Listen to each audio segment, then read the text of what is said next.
बिस्मिल्लाहिर्रहमानिर्रहीम। हमारी वीडियो हमेशा आप लोगों की रहनुमाई के लिए होती है और हमारी रहनुमाई आपसे मिलेगी, क्योंकि हमने जो भी बोला इस वीडियो में, जो भी कहेंगे वो आप सुनेंगे। जो भी हमारी गलती होगी वो आप हमें गाइड करें और हमारी वीडियो को शेयर ज़रूर किया करें, ताकि आपको हमेशा दोस्तों की, आपकी वजह से दोस्तों को इन्फॉर्मेशन मिल जाए। मेरी वजह से आपको मिली और आपकी वजह से दोस्तों को मिलेगी। सब्सक्राइब करें तो इस तरह की हमेशा आपको वीडियो बर वक्त मिलेगी, और लाइक करें अगर हमारी बातें पसंद आएँ।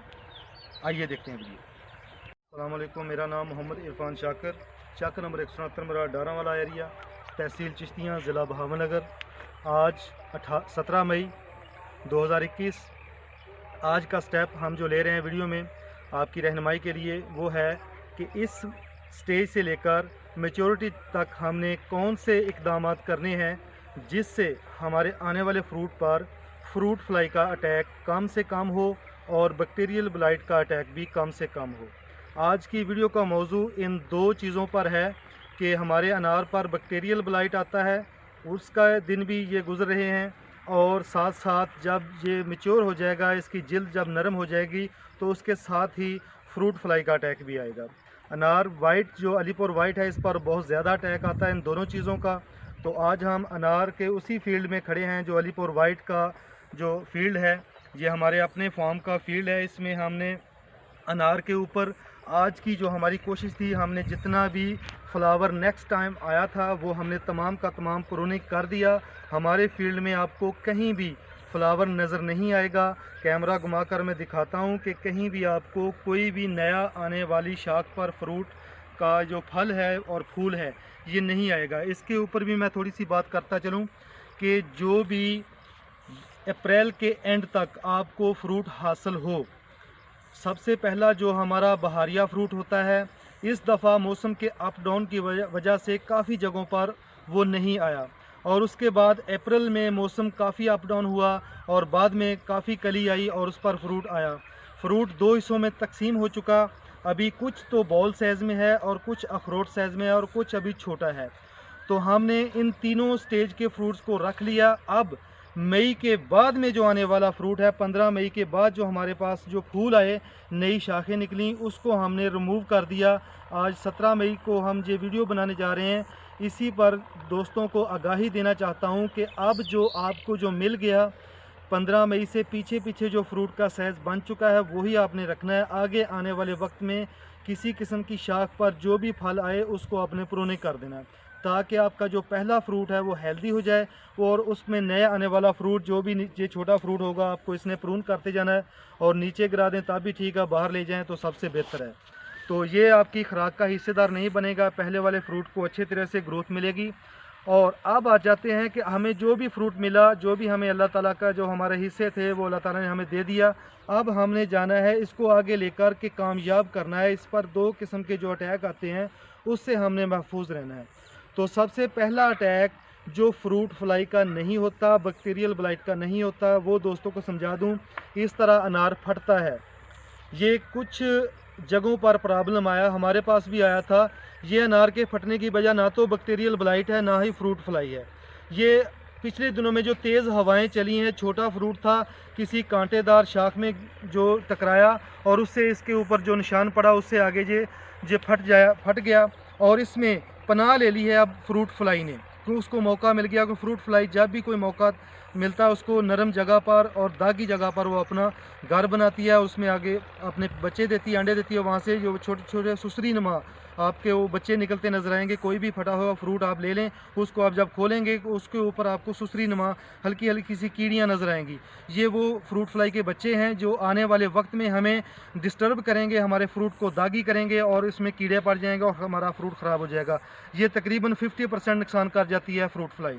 और इसके बाद दूसरा अटैक होता है बैक्टीरियल ब्लाइट का। अभी जो दिन जा रहे हैं इसी में मौसम के अप डाउन से कह लें या फिर इसका जो सीज़न है बैक्टीरियल ब्लाइट का, ये शुरू से ही आ जाता है, लेकिन बहुत सारी जगहों पर मई के आखिर में जो बैक्टीरियल ब्लाइट अटैक करता है जब ये फ्रूट अपनी डेवलपमेंट में होता है। कुछ लोग इसकी फ्लक्चुएशन समझते हैं पानी की, खुराक की और वेदर की, लेकिन ज़्यादा अटैक ये होता है मई के एंड पर और जून में ये चलता रहता है और हमारा जो फ्रूट मेच्योर नहीं हो पाता। तकरीबन कहीं जगह पर हमने देखा 75% तक बैक्टीरियल ब्लाइट से नुकसान हुआ, कहीं कहीं तो हमने 80% तक भी देखा है इसका नुकसान।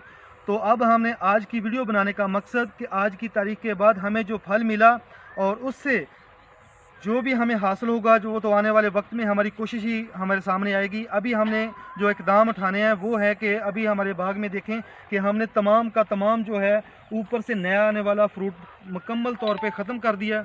अभी जो हमारे पास फ्रूट बचा है इसके ऊपर हमने सबसे पहले इसकी प्रूनिंग के बाद हमने क्या करना है कि इसके ऊपर एक जो फ्रूट फ्लाई के बच्चे हैं इनको रिमूव करने के लिए, इनको मारने के लिए हमने क्लोथिनाडीन, एक नया जहर है, नई केमिस्ट्री है, बहुत अच्छा जहर है। ये आपको आने वाले वक्त में जो जूं का अटैक आएगा, थ्रिप्स का अटैक आएगा, इससे भी महफूज करेगा और छोटे बच्चों को ये भी मार देगा और आने वाले वक्त में आपको परेशानी नहीं होगी। और इसके साथ साथ आपने 15 दिन के वक्फे से डाइमेथोएट जो डेनाडेम के नाम से भी आती है और मुख्तलिफ कंपनी के साथ अपने अपने नाम से, ब्रांड नाम से भी मौजूद है, ये इसका स्प्रे कर दें। 30 से 40 ml फी टैंकी में डालकर 20 लीटर की टैंकी में इसको स्प्रे करते रहें। यह है आपका इकदाम जो आपने फ्रूट फ्लाई से महफूज रखना है। और अब आते हैं कि बैक्टीरियल ब्लाइट जो सबसे ज़्यादा नुकसान पहुँचाती है, इसके लिए हमने करना है कि सबसे पहले जो मौसम था उसमें हमने कॉपर हाइड्रोक्साइड का मशवरा दिया था। अभी मौसम जो है वो गर्म हो चुका है, लू चलने वाली है, तो इसमें हमने कॉपर की कोई भी फार्म नहीं यूज़ करनी। और हमने इस पर हमने गसूकामाइसिन मुख्तलिफ ब्रांड नेम के नाम से आता है, जिस तरह अरिस्टा के पास कासोमिन के नाम से है, कैंजो के पास कार्डेट के नाम से है, इस तरह मुख्तलिफ कंपनीज के पास ब्रांड नेम और डायरेक्ट गसूकामाइसिन के नाम से आपको स्प्रे मिल जाएगी, अदवायात मिल जाएगी। तो उसको आपने क्या करना है कि सबसे पहले जो आपने स्प्रे करना है उसको अभी फिलफौर तहफ़्ज़े मा तक़द्दम लगता है, बीमारी आई हो या ना हो। हमने क्या करना है कि बहुत सारी जगहों पर तेज़ आंधी चली और उसके ऊपर इस तरह के काले निशान पड़ गया। बहुत सारे दोस्त फ़ोन करके बताते कि ये भाई क्या चीज़ है। भाई इस पर घबराने की ज़रूरत नहीं। जब बैक्टीरियल ब्लाइट आता है वो इस तरह निशान की शक्ल में नहीं आता, वो स्पॉट की शक्ल में आता है। छोटे छोटे आपको चिकने दाग नजर आएंगे, उसके बाद वो ब्लैक हो जाएंगे और वहाँ से अनार फट जाएगा। सबसे पहले आपने यह करना है कि आपने तमाम अपने फील्ड से इस तरह के फटे हुए अनार उतारने हैं, उसकी प्रूनिंग करनी है और गड्ढे में दबा देना है। उसके बाद आपने स्प्रे अप्लाई करनी है और इसको बार बार अप्लाई करें। गसूकामाइसिन ही आपने स्प्रे करनी, इसके अलावा कोई स्प्रे ना करें। बहुत सारे लोग मशवरा देते हैं, लेकिन मेरा एक्सपीरियंस जो है, मेरा तजर्बा है वो सिर्फ इसी गसूकामाइसिन जहर है। इसकी कोई ख़ास अद्वियात नहीं मार्केट में आई, ये सिर्फ़ और सिर्फ गसूकामाइसिन ही है बैक्टीरियल के लिए तहफ़्ज़े मा तक़द्दम के तहत हम करते हैं। इससे हमें काफ़ी कंट्रोल मिलता है। ये दो चीज़ें मैंने आज के टॉपिक में बताई कि हमने फ्रूट फ्लाई और बैक्टीरियल ब्लाइट का इशू जो आता है इसको हमने कवर करना है और उसके साथ साथ इसकी ग्रोथ के लिए, फ्रूट को हेल्दी बनाने के लिए NPK का स्प्रे साथ करते रहें और साथ साथ उसके बोरान की एडिंग करते रहें। और उसके बाद जो एक मेन फार्मूला है जो मैं हर वीडियो में बताता हूँ वो ज़रूर अप्लाई करें। कलमी शोरा जिसकी फार्मुलेशन पोटाशियम नाइट्रेट है, इसको ले लें 200 ग्राम 20 लीटर टैंकी में और 4 चम्मच खाने वाले वो आपने मीठा सोडा का ले लेने। इसको महलूल बनाकर आपने एक टैंकी का, ये आपकी मकदार बताई मैंने, उसको आपने हर 8 दिन के बाद अपने बाग पर स्प्रे करना है, अनार के बाग पर। इंशाल्लाह आपका फ्रूट हेल्दी भी होगा और इससे पोटाश की कमी भी पूरी होगी, जूसी भी बनेगा और इसके अलावा आपके पत्तों पर किसी किस्म का कोई स्पॉट नहीं बनने देगा। मीठा सोडा ये बेहतरीन जो फंजी साइड है, बैक्टीरियल साइड भी है, ये बहुत अच्छी चीज़ है, इसको ज़रूर इस्तेमाल करें, ये देसी चीज़ों में आ जाता है। और उसके साथ साथ जो मैं मेन चीज़ बताना चाहता था कि फ्रूट फ्लाई के लिए एक देसी टोटका हमने आजमाया और उसको कई जगहों पर उसके हमने रिज़ल्ट भी लिए। हीरा हेंग ले लेनी है आपने मार्केट से।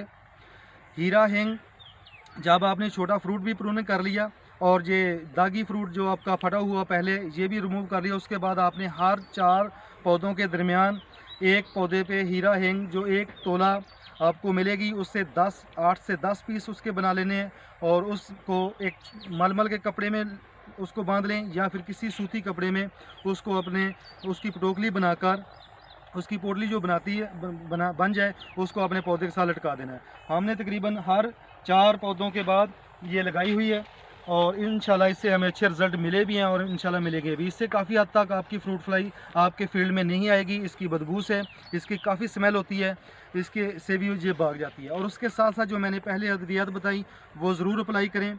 डाइमेथोएट को कम इस्तेमाल करना है, साइपरमेथ्रिन ले लें, बाइफेंथ्रिन ले लें, इसको हर 8 दिन के बाद आपने इसकी एप्लीकेशन करते रहना है। और इंशाल्लाह मैं उम्मीद करता हूँ आप अपने बाग को, अपने फ्रूट को अच्छे तरीके से कामयाब करने में कामयाब हो जाएंगे। मैं हमेशा अपनी वीडियो में एक पैगाम देता हूँ कि अपनी जो फसलात हैं, अपनी जो बागात हैं, जो आपकी ज़रूरी आमदनी है, इसमें आप उशर का अहतमाम ज़रूर किया करें। मैं उम्मीद करता हूँ कि अल्लाह से जब आप उशर का अहतमाम करेंगे तो आपका फ्रूट, आपका फल कामयाबी के साथ आपके पास आएगा, क्योंकि इससे अल्लाह ताला की हिस्सेदारी हो जाती है।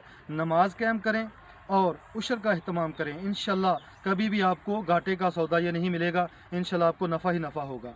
और साथ ही लास्ट में मैं कभी भी शुरू में ये नहीं कहा कि हमारी वीडियो को शेयर करें, सब्सक्राइब करें। अच्छी लगे तो इसको अपने दोस्तों में शेयर ज़रूर किया करें, इसको सब्सक्राइब करें ताकि इस तरह की इन्फॉर्मेशन भरी वीडियो आप तक पहुंच सके। और साथ अगर पसंद आए मेरी बातें तो दाद के तौर पर हमें लाइक भी कर दिया करें, क्योंकि हमने जब भी वीडियो बनाई, जिस मौजू पर भी बनाई, वो रहनुमाई के टॉपिक पर थी। और आज भी हमने जो मौजू चुना वो भी इस वक्त और इस मौके के लिहाज से जो हमें मसले आने हैं बागात के ऊपर, हमारे दोस्तों, किसान दोस्तों को जो मसले सामने आने उसके ऊपर हमने शेयर किया। तो आज की वीडियो मैं यहीं पर ख़त्म करता हूँ। आपके वीडियो देखने का बहुत बहुत शुक्रिया। अस्सलाम वालेकुम।